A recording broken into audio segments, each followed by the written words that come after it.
Welcome to our channel. Today we how to enable Web3Auth for passwordless crypto logins, detailed guide step by step clearly. To enable Web3Auth for passwordless crypto logins, start by visiting the Web3Auth website. Create an account if you haven't done so already. Once logged in, navigate to the dashboard.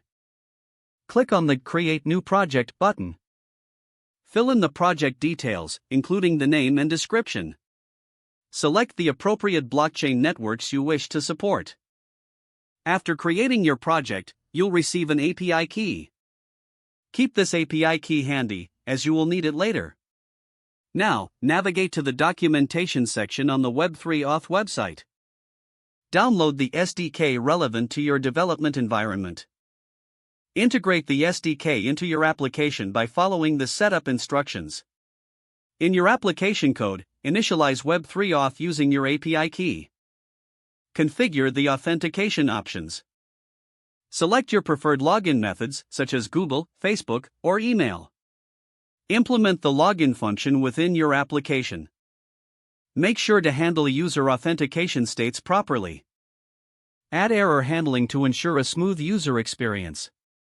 After setting up the login function, test it thoroughly. Ensure that users can log in seamlessly without a password. Once testing is complete, deploy your application. Monitor the performance and user feedback post-launch.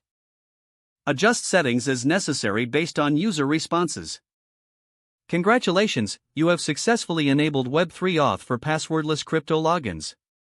If the page does not load, refresh the browser or try again in a private or incognito window. Make sure you are using the correct email address, then retype it carefully to avoid small typos. If your password is not accepted, use the reset option and create a new strong password you can remember. Check your spam folder for verification or security emails, then complete any requested confirmation steps. Enable two-factor authentication if available to improve account security and reduce unauthorized access risk.